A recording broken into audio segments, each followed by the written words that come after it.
Enodhiambo mar skuku mar odiochieng' mar rito aluora kata mazingira day. Ageno ni odiochieng' mari ni yude thuolo mar rito aluora mari kata ka obedo ni ok en pidho yien to en rito aluora e yo moro amora, kata obedo mana kwanyo taka, kata obedo mana ng'iyo aora matii machiegni kodi kendo golo gik moko madibed ni chido aluora. Neno ni aluora mari kata ma entiere machiegni kodi orit e yo makare. Ne jogo manoyudo thuolo mar pidho yiende, wageno ni ting' mar rito yiende bende biro keto kare, nikech en wach achiel mar pidho yien, en wach machielo mar rito yien kendo neno ni yien no ti kare mar mondo mi okony aluora e yore mopogore opogore. Kao kamano nyakwar mogi tudi kodwa namba wa mar ote machuok en 236 kao kamano bende wayudore e mbui mag oganda. Achiel kachiel yudowa kanyo e mbui mar Facebook, e mbui mar YouTube, yudowa bende e mbui mar Instagram, mano mar X kachiel koda mbui mar TikTok. Nyinga Simfros Okinda. This is not about individuals. This is not about personalities. This is not about parochialism or corners or regions. This is about Kenya. And I want to ask you, as the good people of the founding party of our nation, to accept for us to work together. Jatend piny William Ruto nyiso duond bura mar KANU mondo ti kode sirikal mar bero chenro mag dongruok e pacho ka. En gima lit ahinya ka ng'ato nyalo mako nyathi ng'ato to king'e notere kanye, ikia ni en kanye, kitemo go simne ok donj. Koro government ma Kenya ni mondo konywa, mane mwakwayo mondo konywa mondo nyithindo go duoge e piny gi koni. Mano e ywak mar familia man Nicholas Oyo mano ndhi e piny Uganda chakruok dwe ni magin godo ne sirikal ma pacho ka. Chien kanyo nche yudo masira ka rech yande otho kalure kod chilo madonje nam kakalo aora madonjo ka. Osekelo chiew mar paro kuomwa. Ndi ler en gino endo ma ok timne odiochieng' achiel kende. Jodak madungo riwore timo ler e dho wath ma aluorano kaka yor kedo gi thoe mag rech e sama piny Kenya odhialo odiochieng' mazingira.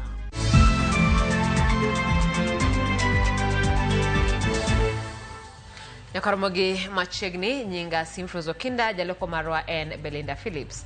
Kawachako en jatend piny William Ruto koro fulo gimomiyo ne girado kod seneta machon ma Baringo Gideon Moi bang' rado kode kar jot mare buore ka tich adek. Kolero ne gitimo mano kaka okang' mar winjo Kenya duto kendo medo nyayo dongruok. Kane oloso e pare ma Kabarak kama ne jatend piny Ruto timo e limbe, Moi ne orwako Ruto kolero ni en bende oikore ni tich makanyakla gi Ruto. Eric Owenga en jafwambo marwa. Ne en romo mane obiro mana ndalo ariyo kende tok machiel mane otimore e kind jatend piny William Ruto gi jakom mar KANU Gideon Moi e kar jot ma jatend piny buore ka. Romo mane otimore e yor apanda. Rais ya Jamhuri ya Taifa ya Kenya Nyogololjin Bigo Jobiri.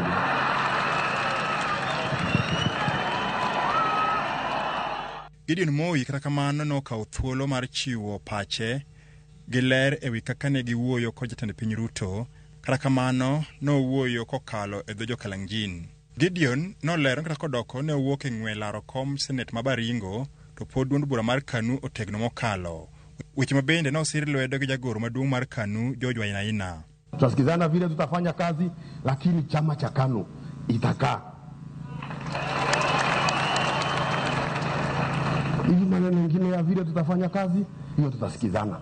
Kwa hivyo msijifikirie tumekuja kuvunja chama cha KANU. Tumekuja kuiweka nguvu, tumekuja kuingiliana na rais ndio na nyinyi mpone mashinda ambao tumekuwa nazo. Ruto nokawo thuolono mar chiwo ler gimomiyo ochiwre mar tiyo gi Gideon mabende ok gisobedo ka giwinjore kode weche mag siasa e kinde mokalo, kowacho ni mano kende e yo manyalo dongo Kenya. Na tumekubaliana na yeye anisaidie tupange mambo ya taifa letu la Kenya. Maendeleo ya Kenya imechelewa. Kenya imechelewa miaka nyingi.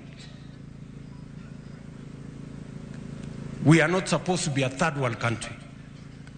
Na ili tuweze kusukuma mambo hiyo ya maendeleo, mimi nimeomba ya kwamba I need more hands. We need broader goodwill. Na ndio sababu tulitengeneza broad-based government ili tuhakikisha kwamba yale ambayo ni ya muhimu kwa Wakenya wote tuweze kusukuma iende mbele. This is about Kenya. And I want to ask you as the good people of the founding party of our nation to accept for us to work together. Sechego bende jatend piny Ruto nokawo thuolo mare mar pedho maua ewi liend jatend piny machon Daniel Moi kinde nopuoyo mokalo ng'iyo margi kod Moi kinde machon. Hapa hatukaribishi, sisi tuko nyumbani. Mauna hii Kabarak mimi naelewa sana. Rooms yote hapa kwa mzee najua iko room gani, iko maneno gani, iko nini, dining hall iko wapi, ile mahali tulikuwa tunapangwa iko kona gani, namna hii. Ndio. Na pia nimetembea na mzee kwa ile kombi yake hapa Kabarak, nimetembea almost everywhere. So mimi nikiwa hapa niko nyumbani. Eric Owenga, Ramogi TV, Nairobi. Kawadhi nyimeni jokanyo magduon bura mar Wiper owalo gai margi Kalonzo Musyoka mondo dhi olar komted piny e yiero maduong' ma higa 2027. Kalonzo mane oten kod jodito mamoko mag kweth mobalo kod sirikal okidho tend William Ruto kuom nego rowere mag Gen Z, uso gik lweny, ohala mar yudo midila mag gold kod ketho ochumi ma pacho ka. Jotelo mamoko mobalo kod sirikal osingo mariwore kanyakla giko e golo Ruto e loch e yiero mabiro. Kaka jafo marwa ma siasa Chris Owino leronwa.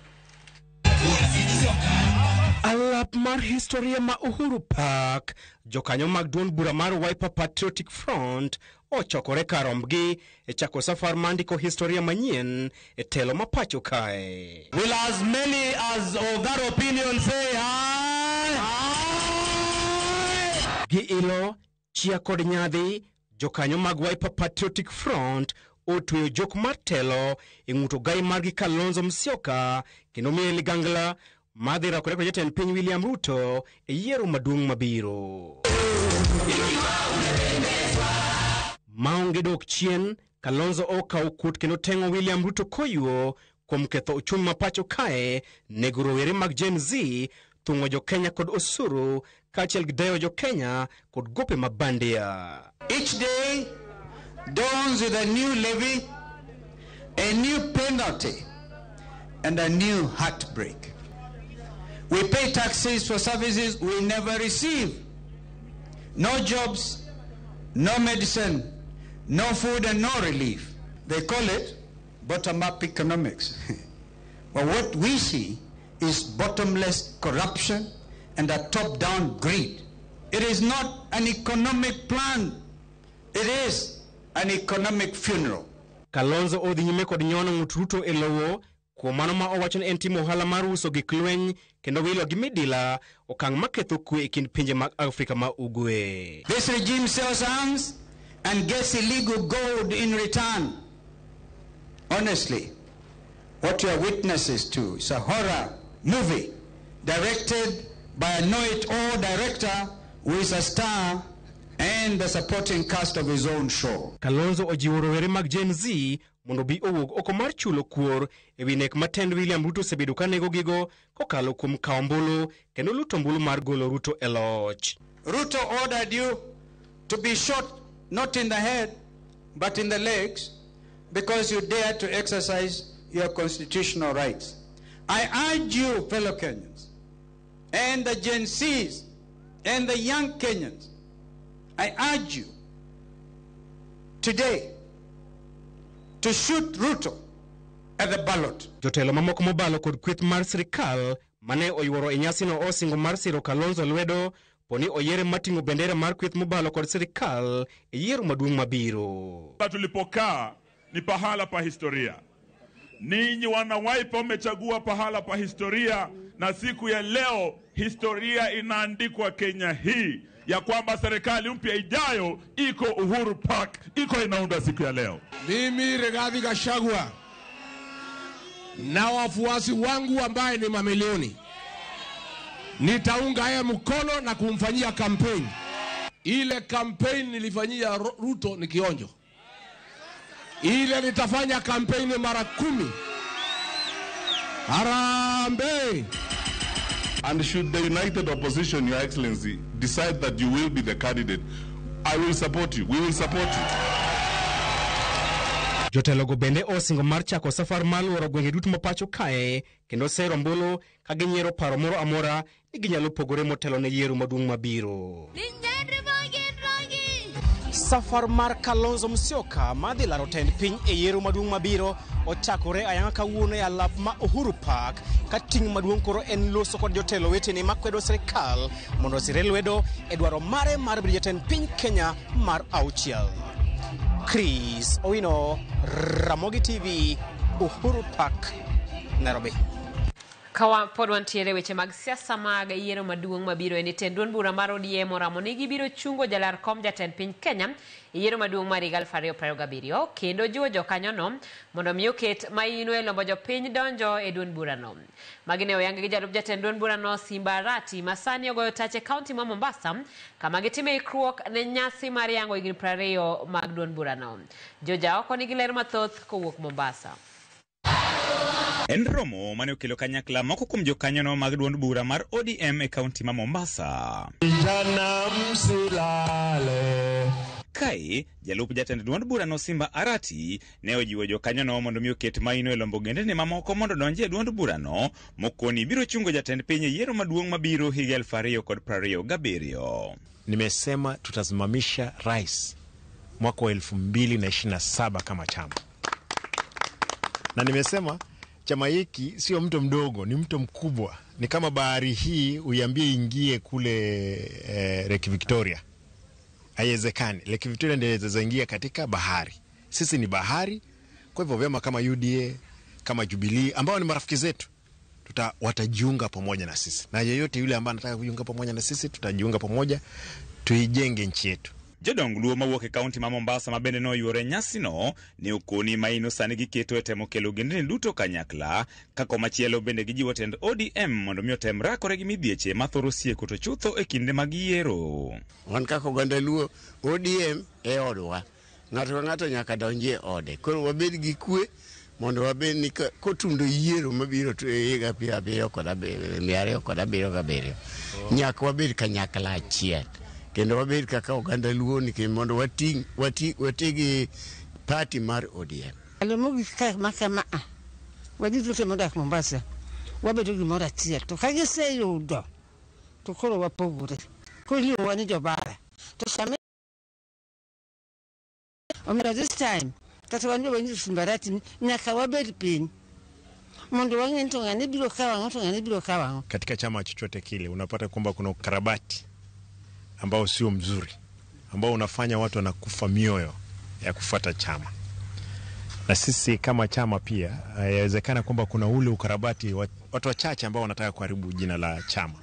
Ndio nimesema kama deputy party leader na wale wenzangu tutashirikiana kuhakikisha kwamba mambo kama hayo yamekomeshwa katika chama. Ne bende gijiwo jotelo mondo mi oket maino e jiwo jopiny to chutho mago mapoko ka ombulu mondo mi ondikre kaka jokanyono to chutho e sechegi maduol mar IEBC dhi nyime kod chenro ma kamano. En ka sani ji ndikore mondo kaw ombulu to ndikruok dhi mamos kabisa to kata joma wuotho ma jo politician kata jo ODM ng'eny gi pok olando wachni malong'o ni iyudo mana loch kod ombulu koro wacho ni kaw ombulu joma odak pwani kauro molo maka higa mobiro mitime yiero to koro yiero joma odwaro.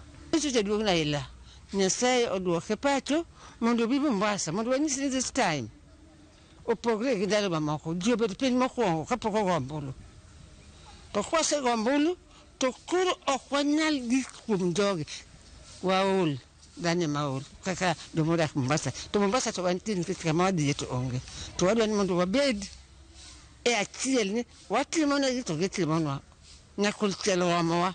George Aoko, Ramogi TV, Mombasa.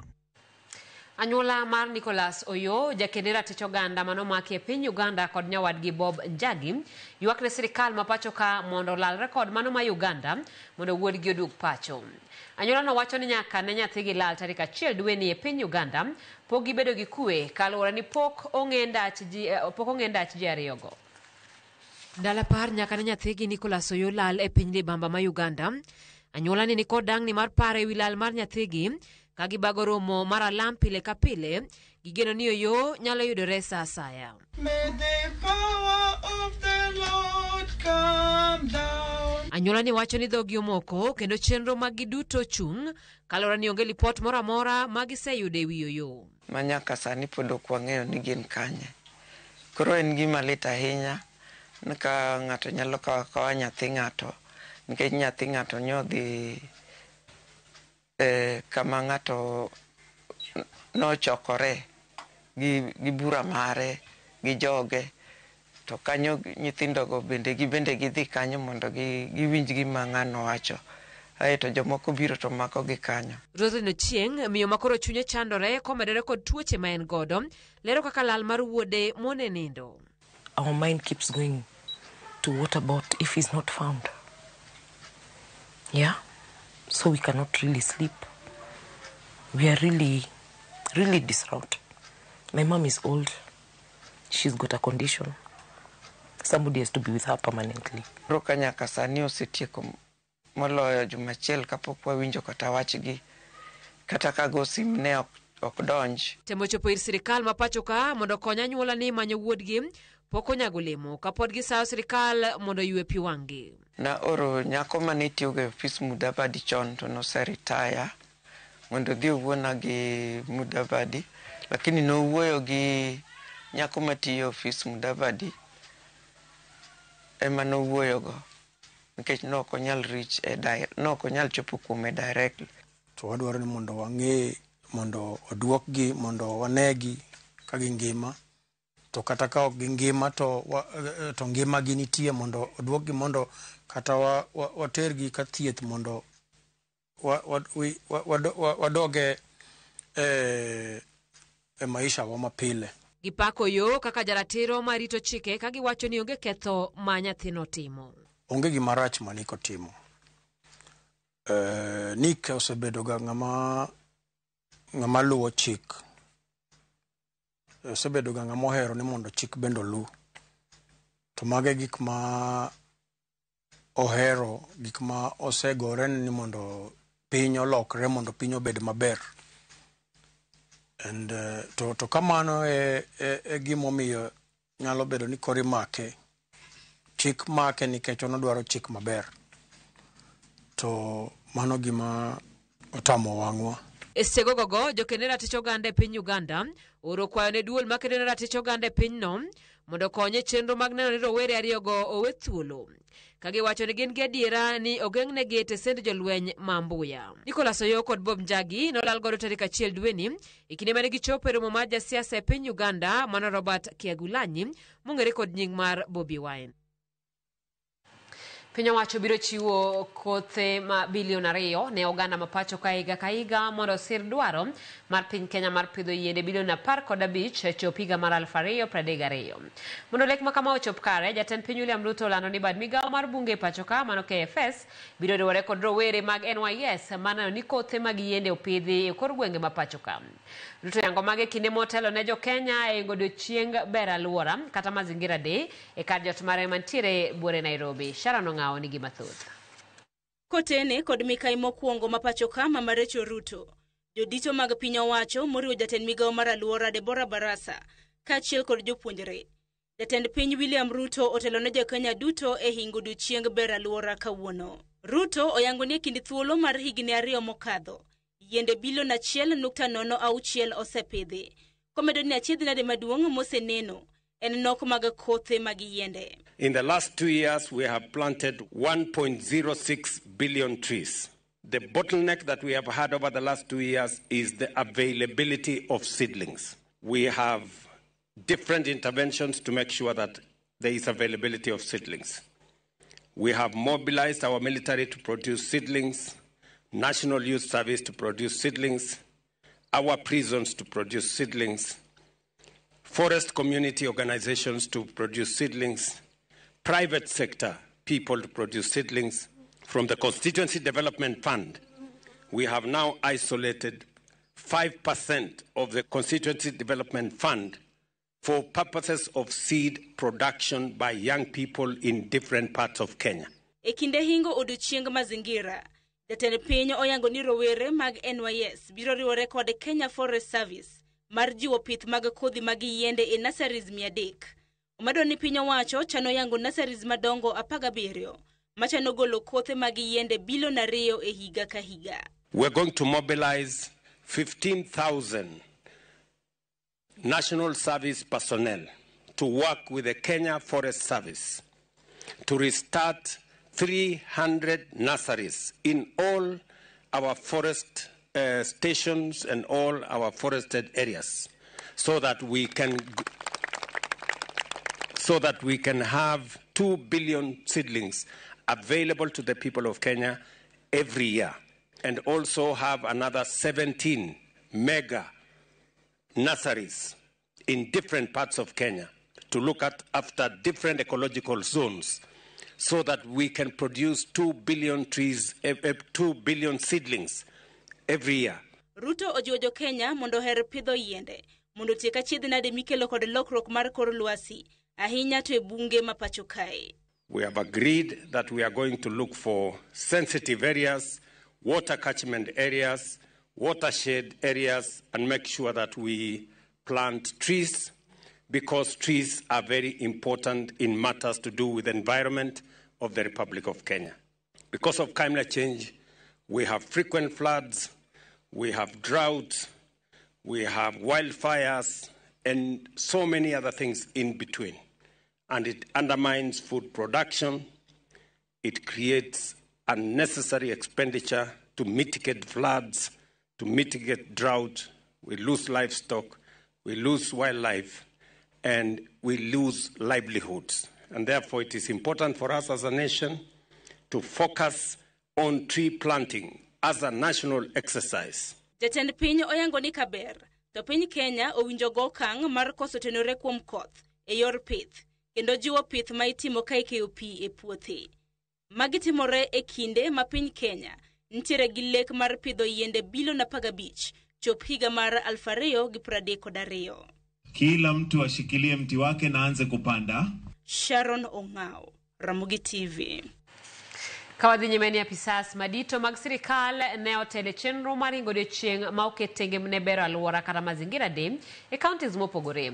Kama ne giyange ni sirikal oseketo kenge makare maneno ni opidh yiende tielo bilion 15 kochopo higa mar 2032 kaka yorno mar konyo e kedo gi midhiero mikelo kod kor lokruok e kor lwasi. Kaka Ali Abich lero, jotelo kod jokedo ne alwora ne wajiwo jopiny mondo mak motegno ber mar pith yien. E kinde mane piny ngima hingo odiochieng' moketenge mar bero alwora, jotelo mopogore sirikal mamalo ne otelo chenro mar pidho yien kido ma opogore kaachiel kod olembe e gwenge mopogore e kaunti ma Homa Bay. Jatend migawo mar omenda John Mbadi ne otelo chenro mar pith yien e skund primar ma Wiga kod mano ma Ligongo e kachud bura ma Suba South, kama yiende moingo tielo 2,000 ne opidhi ka jopiny bende oyudo yien madhi pidho e miregi. Mbadi ne okone piny owacho dhi nyime kod chenro e yo mowinjore e neno ni opidh yiende bilion 15 ka ojiwo jopiny mondo mak motegno pith yien e mieregi. Alworawa nyaka wariti, nyaka wane kaka wapidho yien. Ng'ato ka ng'ato mowuok kaka wuono akwayi ni kaber dhi tem matek kabisa imany yien ipidhi mondo ibipar godiochieng' ma kawuono.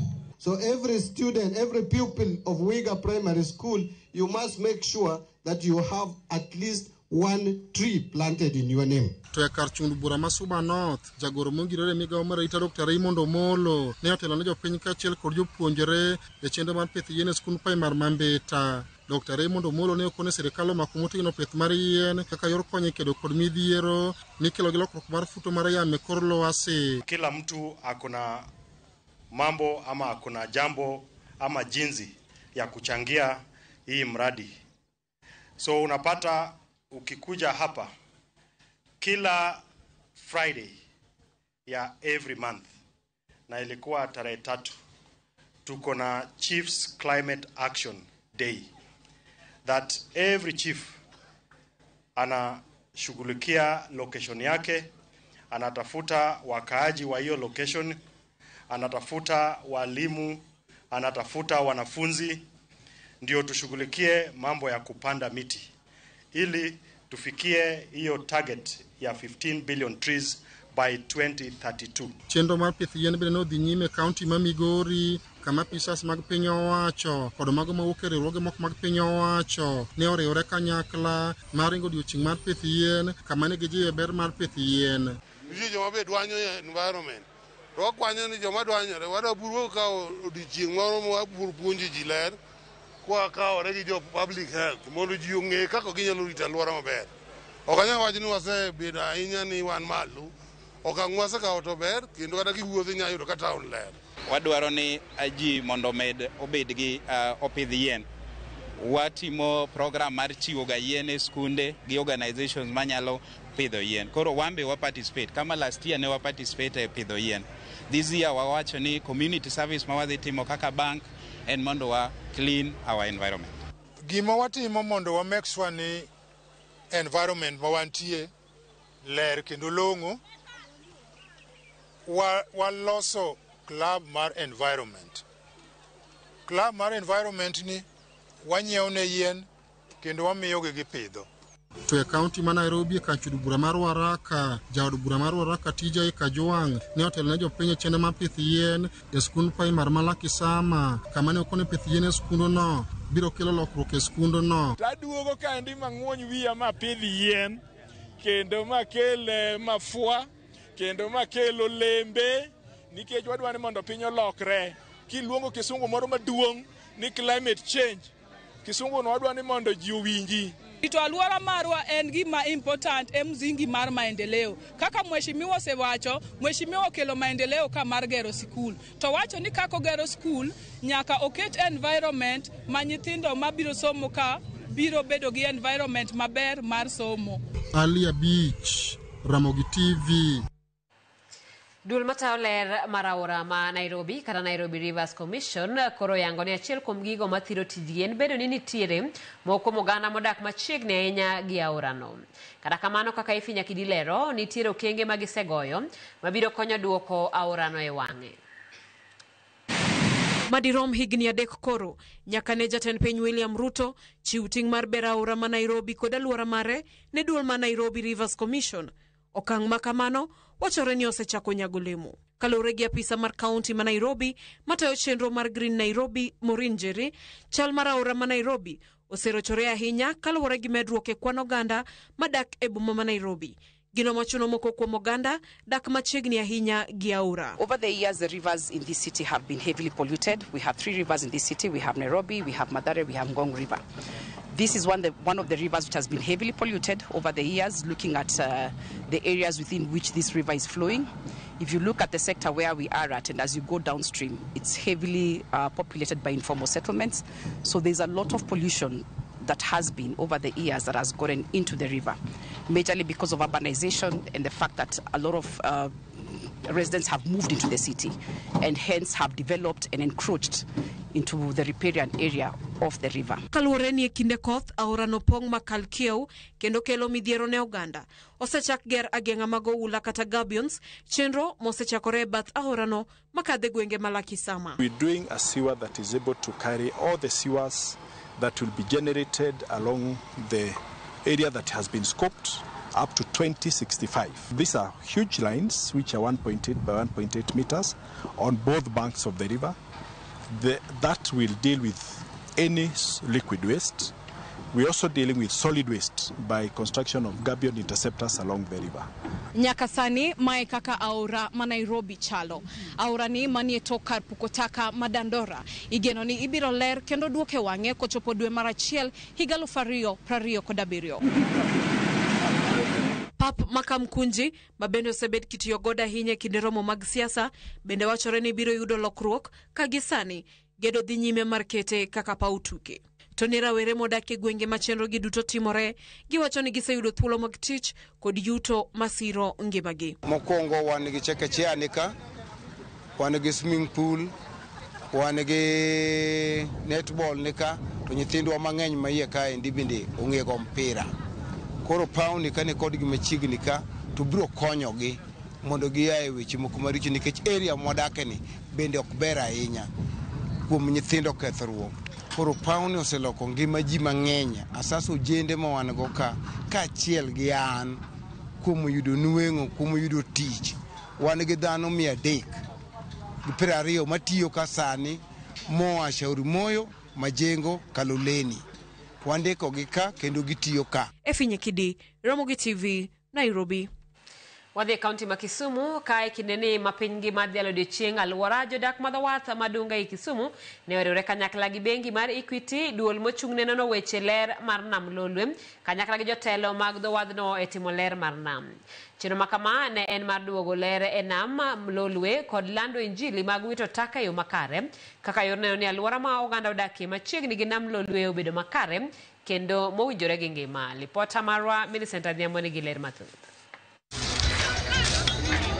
Oganda michegi micheno chokore kanyakla e dhowath madunga e boma ma Kisumu mar timo ler e dhowath kanyo koda orni mani aluora no kaka yor tieko chido mar nam mosemiyo rech mathoth otho e nam Lolwe. Chenro makama nonywako jokanyo mopogore kotudore kod ten dhowath madunga, riwruog rowere kod jodak maluora no duto ka giingo odiochieng' aluora kata mazingira day e piny mangima. Taka mayo tons 10 ne ochoki koting'o mag plastik kod taka mamoko ma ok tow mayangore ni ema medo kelo chido e nam Lolwe. Chien kanyo nyiche yudo masira ka rech yande otho kaluwore kod chilo madonjo e nam kakalo aora madonjo ka. Osekelo chiew mar paro kuomwa.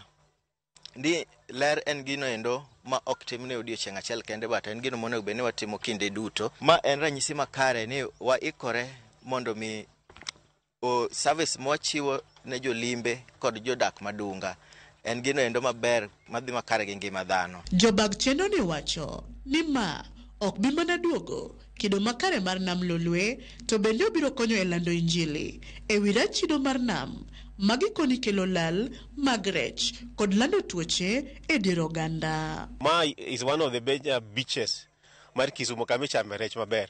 Koro ji do chamo rech kama longo kama oselos maber. Mane momiyo waparo ni mondo wariwre kanyakla gi jo BMU Madunga Beach mondo watim clean up exercise maka.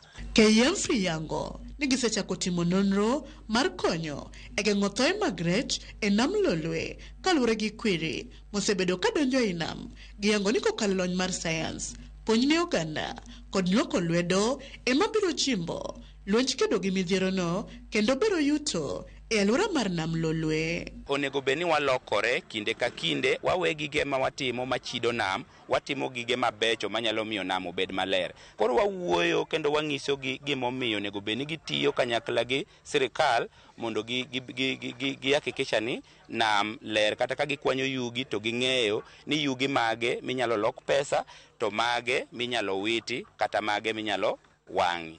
Rowere to korka korgi ne okwayo mondo thothne jomatindo bende onywandi e chenro mag luoko nam kaka yor bero alwora ka giwacho ni mano biro medo tego luonj kedo gi chido mar alwora kendo bero ngimagi makiny. Kendo wange wacho ni next time gini wabro gatimo kila saa mondo kik lake obed molil. Through the lake wayudo nyaka oxygen maler nikech eiye ka wayudo nyaka chiemo mwachamo. We also make sure that the young ones who are coming need to adopt this culture to make sure that we have got a country that is healthy, a country that is sustainable, and a country that is safe. E sama piny Kenya ne dhialo mazingira day kokalo e chenro mopogore jokende ler mar alwora dwaro mondo maino mosiko okete rito nembe aore kod dhowetho maler mar neno ni oganda odak kendo teo chenro mekgi kuonde maler kaka yor bero ngima makiny ne kidieny mabiro. Millicent Adhiambo, Ramogi TV, Dunga, Kisumu County. Ero kama na nyamili senda dhiambo mano bede lipot matero wa iyo mokwongo cheno en maro imore aneno ka ote omoloka simfruzane ni amor gi weche manyien kendo maler ka wuok kanga an Felix Ochare kani kanga. Ero kama no makathi kani bondo amosu Pastor Kevin Mito kani Kisumu Bible School Cathedral ote Nyasaye omede ngima Ramogi ler Homa Bay kawan gi mama na Jeno Bonyo ma Steven Ilo Ramogi TV an Abraham Ogwedhi wuod Kisui Mbita Ramogi ler kendo aneni makare. An Peter Oracha winjo Ramogi TV maler nikiwa Nairobi amoso mama na Jennifer Nyongola Ken Nyanja School Kochia. Oimore Ramogi ma Collins Nyauche aneni malera enyan gi mama na Rose Nyagem gi baba na Morris Nyauche Ramogi ler. Erokamano nyanyako Ramogi waringo wadhi e yueyo matin kikidhi mabor waduogi weche mathoth.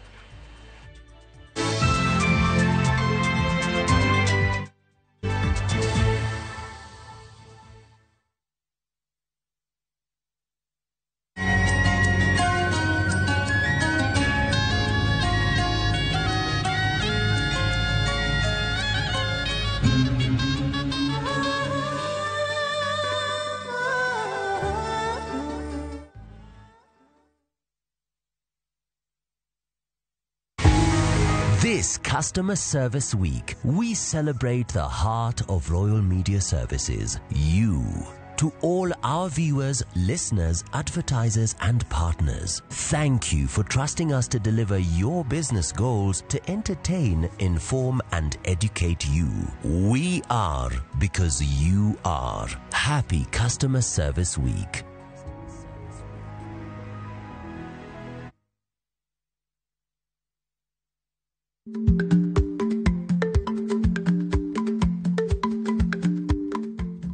Icha gweno to icha ogwang. Matiende ni, kapok ing'ado bura ewi wach moro amora, kuong inon ng'ama rach.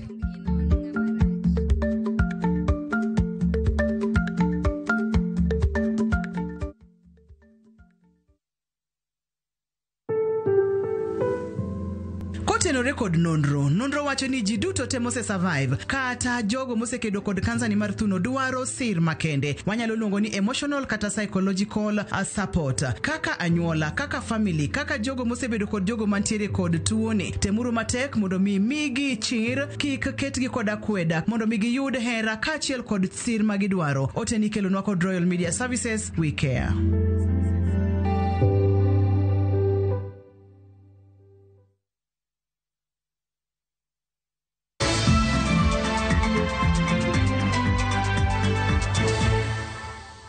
Machiegni kendo maderom atamalo 50 mag jopuonjre masome mbalariany mag piny owacho e pacho ka nitiere kod achiedh nade mar dang'ni mar paro ka nonro yango ni japuonjre achiel wito ngimane dwe ka dwe kalore kod midhiero ma kamano. Kaka Joyce Oduor lero, seyo biune ute thieth mathoth mag piny owacho kuom koso bedo gi jochiw thieth manigi lony mar arieya manyalo konyo jotuo manigi dang'ni mar paro. Seche ma piny ngima hingo odiochieng' kedo kod midhiero mikelo kod dang'ni mar paro, piny Kenya ok odong' chien e hingo odiochieng'ni.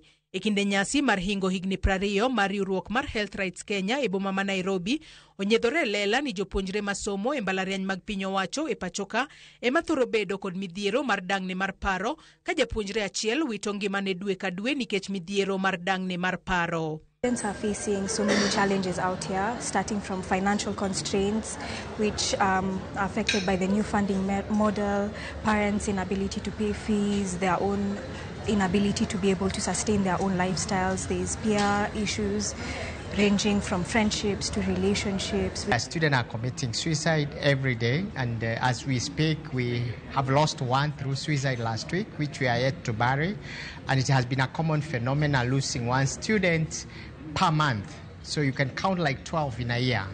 So, and we normally say one student, one life lost is too many lives lost. Kaluore kod nonro mawuok ka migao mar thieth, jo Kenya 3.7 nitiere kod achiedh nade mar dang'ni mar paro, kama kind jo Kenya 10, 4 kuomgi nitiere kod midekre mar dang'ni mar paro.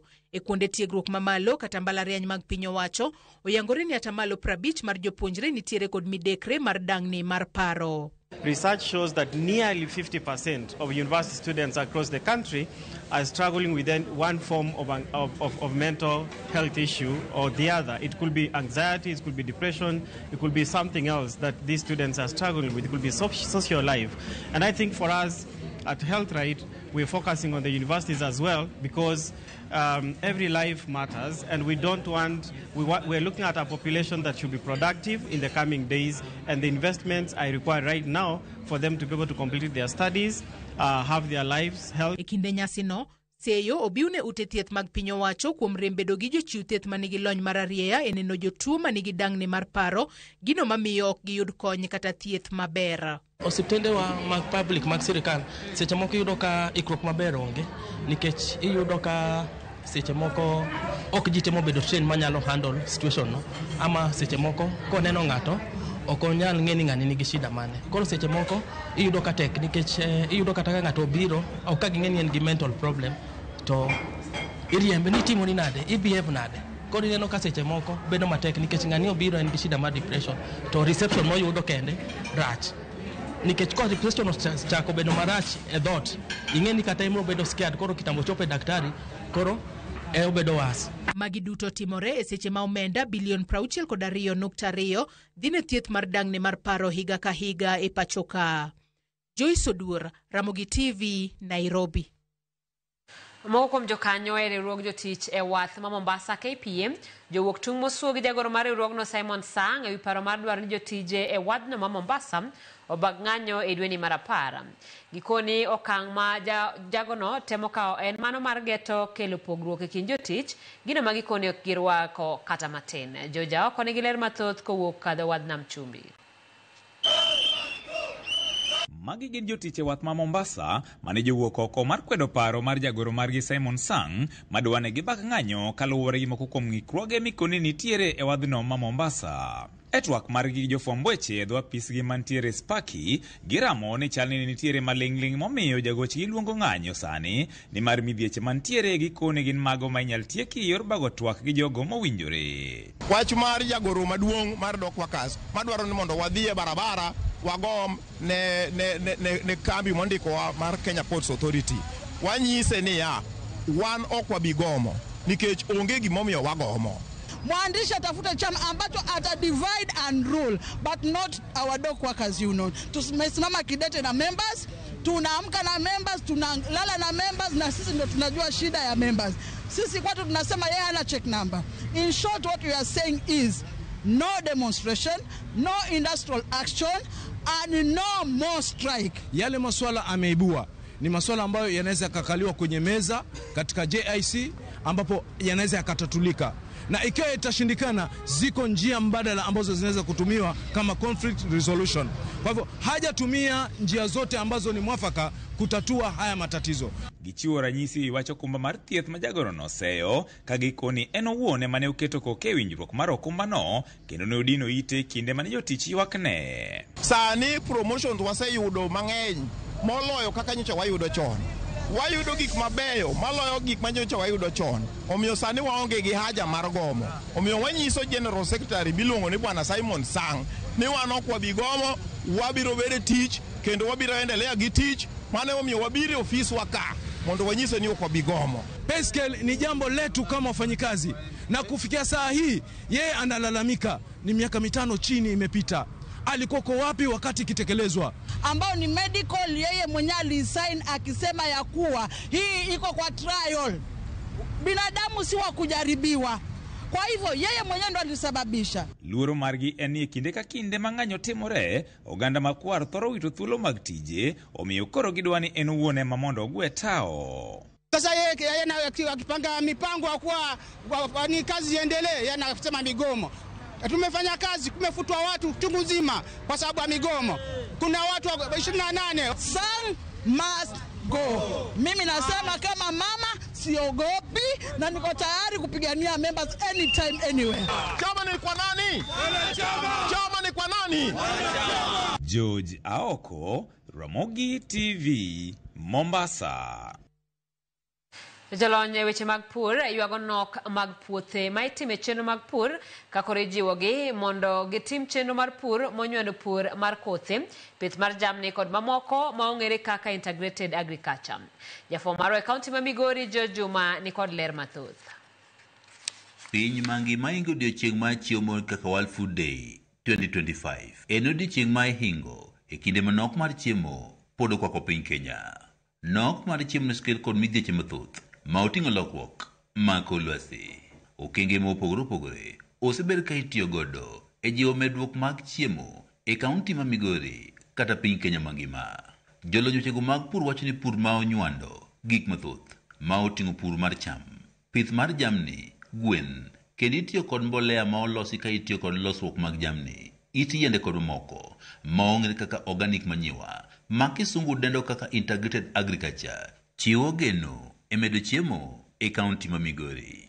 Pur bilani konyo mang'eny ningeche ka section moro dhi marach due to climate change, samoro oduma ok nyal timo maber, to ka in gi jamni pod dhi konyi. Director migawo mar pur e kaunti ma Migori Peter Gutu wach ni yor purni ma onywando kothe mathoth kod gik mamoko ma ong'ere kaka integrated agriculture osechak rwako jopur mathoth e kaunti ma Migori. Oseyudore ni spaces mag farm operations tin, koro watemo mondo wa maximize space matin ma wan godo mondo watigo maber mondo wayud yuto makare. E kaunti ma Migori, Ranenville Integrated Farm mayudore e gwego mag Ranen e subcounty ma Wendo en achiel kuom puothe sanja ma sani osenyiso ni purno mar manywanda ma okelo kothe kata pith mag jamni ma ong'ere kaka integrated agriculture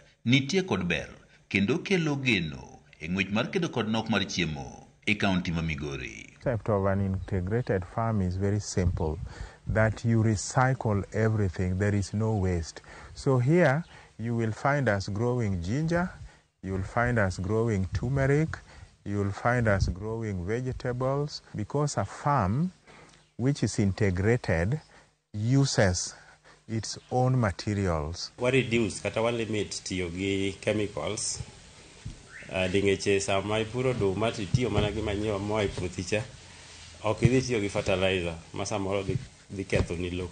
Clifford Rachuonyo, men achiel kuom directors mag Ranenville Integrated Farm, wacho ni kar pur margini gintie kod kidienje adek ma oting'o pith mar rech, pith mar dhok mag chak, kendo pur mar kothe mopogore opogore bende dendo kaka horticulture. Our aquaculture business has been very attractive for even the local universities and groups which come to see the unique setups which we have created here. Rachuonyo wacho ni kit pur magitimo ni ok giti kod mbolea mar duka ma bende ong'ere kaka inorganic fertilizer, nikech gin giwegi giloso mbolea ka owuok kuom yugi magichoko e puothe kod losruok mar jamni. Mae oseduoko piny nengo mar pur. Waste from the farm is a very big resource for us, and one of the most degrading factors is the fertilizer, the chemical fertilizers which people use, and it makes our soil very acidic. In this farm we make organic fertilizer from waste, so nobody enters our gate with chemical fertilizers and herbicides. Fertilizer nigi ber mang'eny moloyo inorganic fertilizer. Achiel kuom gi en ni orito lowo bedo maber, koro rito alwora. Jolony wechego mag pur wacho ni yor pur ni mong'ere kaka integrated agriculture en achiel kuom yore manyalo miyo jopur yud nweng'o maber e kinde ni mantiere lokruok mar kor lwasi. George Juma, Ramogi TV, Migori. Mokom jodak Malamu koro ywak ne piny owacho mondo mi ogol moko kuom roadblocks manie apaya maduong' mawuok Malindi kochomo Lamu kaluwore gi midhiero mag tuo ni kelo e sekta mar limbe kod ohala. Kare giloso gi jofwamb weche Mombasa, gikone chenro mag ohala kaka mag rech sani koro rochore ni mar gikawo kinde malach e apaya nikech roadblocks ka welo matimo limbe bende koro luoro dhi Lamu ni mar chuno gi lore nyamburko gi obila magoyo gi peksen. Gichiwo siem ne jatend migawo mar arita Kipchumba Murkomen mondo mi ogol obila manie roadblocks go ma ka ok kamano to gibiro bago ng'anyo mar tipo mar kwedo wachno. Obila go ne oketi kuonde go mar jiwo arita kaluwore gi kweth njore mar Al-Shabaab. Kwa sababu ukiangalia Kiwayu Safari Village ilikuwa imejaa, Munira Camp ilikuwa imejaa, kwa Bruno Bay ilikuwa, Matondoni, Ushana, ilikuwa watalii walikuwa Lamu wamejaa. Sasa unaona mpaka wale wazungu walikuwa na cottage zao, walikuwa wana majumba yao. pia wamehama, hawaji tena, kwa sababu kija pale Sabaki kuna road block, ukaenda Menjila kuna road block, ukaenda Mpeketoni kuna road block, ukaenda Hinti kuna road block. Hiyo security checks pia ni malicious, kwa sababu anakuitisha kitambulisho na kuangalia tu begi. Hakuna vifaa vya kusema kwamba watadetect kama kuna bomu, kuna silaha, kuna lote. Wanaangalia kwa kuangalia kwa macho, na ni kusumbua watu. Kuna wanawake watu wazima ambao huwa hawawezi kushuka katika zile mabasi, lakini wanalazimishwa. Wazee lazima pia washuke. Kitu ambacho nataka kumwambia mtoto wangu Murkomen, mimi nataka uingie katika kumbukumbu la historia la kufungua barabara. Zaidi ya miaka 20 serikali atuambie kuna Al-Shabaab gani ameshikwa akapelekwa kotini na akahukumiwa kwa kitendo cha ugaidi. Hizi roadblocks ambazo tunafanya, huu ni uonevu. Shabiki kod jamii nolimo county mamuranga tok Simon Irungulo bonus mar malayo nus million kokalo super jackpot mar shabiki.com mar million 100. Ikinde nyasi gweng ma Kiangage jodak noyudo mich mopogore opogore ka joriemb boda ojiw mondo tima kare gi apaya ka giluwo chike. Irungu ma midusa Mose Dherutaya owacho ni omenda moloso kara moloyogo dhi konye e ngimane. 90063 account SJP, na nimekuwa nikicheza all through mpaka wa leo, na hivi leo nina furaha nimejishindia $500,000. Hizi hela zitanisaidia kumalizia project yangu ambayo imekwamba pale juu, na ninashukuru sana kwa Mwenyezi Mungu. Sijafika, nimepita nusu na nimevuka na karobo.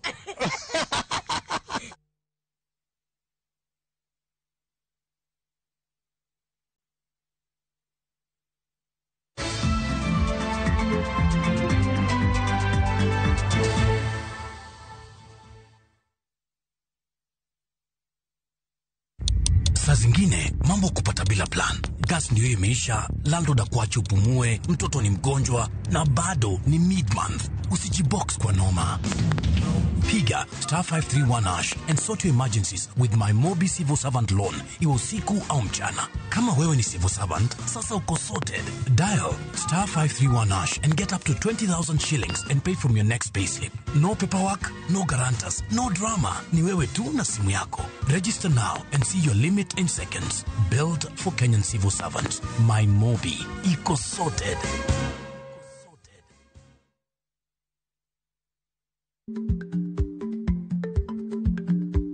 Chako chon loyo dhi kajuoga.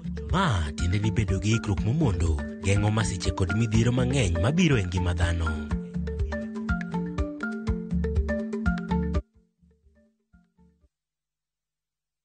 Where mountains meet the sea, Cape Town is a city like no other. Wake up to Table Mountains rising above the clouds. Explore a full-day hop-on, hop-off tour. Follow the peninsula where the ocean roars, then taste the magic of the winelands. And the best part, for Kenyans, Cape Town is visa-free.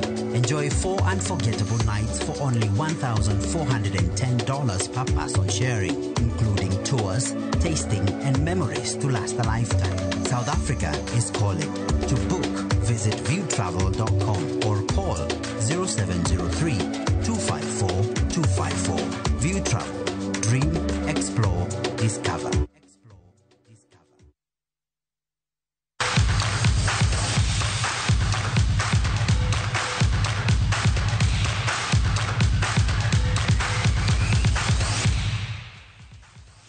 Machiegni pautuke club mag Mombasa United, Naivas FC kachiel gi Migori Youth duto seyudo points auchiel e tuke gi ariyo mokwongo mag lig ma piny mar adhula pachoka National Super League.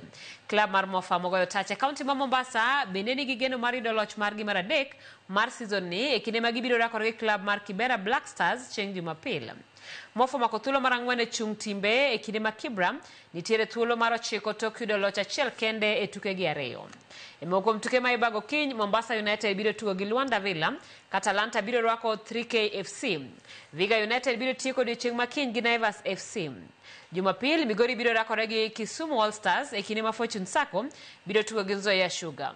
Kabati biro rwako Nairobi Stars ka Mwatate United biro hinyo lum gi MCF. Well, we are finalizing on our preparation before our Sunday game against Kibera Black Stars. It was it has been a good week so far. Putting up the corrections, working on the corrections and resuming, and also the game plan. And to our fans who are in Nairobi, see you on Sunday. Karibuni sana. Kaka okang mar jiwo weche tuke kor gwenge kendo gero mich rawere riwruok mar Laktar Raymond Omolo Foundation nocholo kony ne timbe kaunti ma Kitui chenro mane bagi lap mar skund sekondar ma Kitui High School. Kitui Outdoor FC kachiel gi Dynamo FC mawuok e wards mag Township Kiangwithia Eastward kaluwore ne oyudo gige tugo kamoting'o piche, lewni, soksi, nets kachiel gi gloves mag jogol. Ikideno jotugo nokwayo riwruogno mondo konygi manyo yore mag loso pewe gwenge makono gino mabiro konyogi e gero mich magin-go. Kada wuoyo kinde mane ichiwo sir makamano, jawach e riwruogno Michael Odari okwayo jotelo mondo omi sir rowere kendo wito paro mar mana tiyo kodgi e kinde siasa. Chenro makama biro dhi nyime kapok riwruogno bago tugo maduong' e kaunti ma Nairobi giko higani.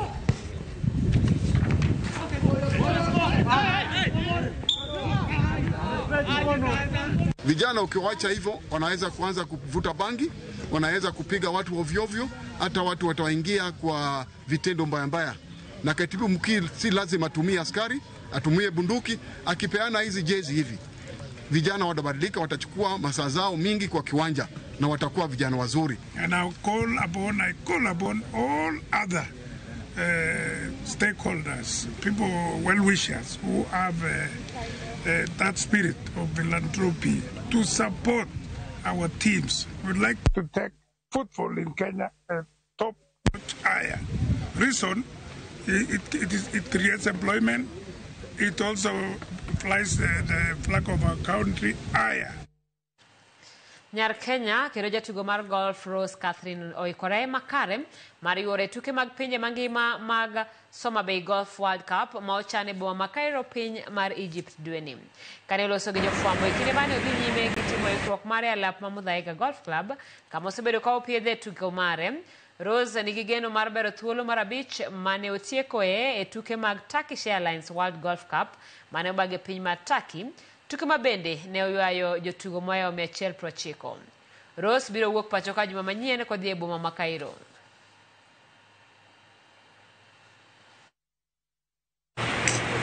Golf has taught me a lot of discipline because practice comes with a lot of discipline. And the winning is normally seen with how much you practice. So I have learned discipline, I have learned mental focus, and I would wish to those that I inspire, and especially the Junior Golf Foundation, that you practice and you'll be able to go far and you'll be able to represent the country elsewhere, over and across the board. So I feel I'm prepared and I'm ready to represent our country and brand Kenya.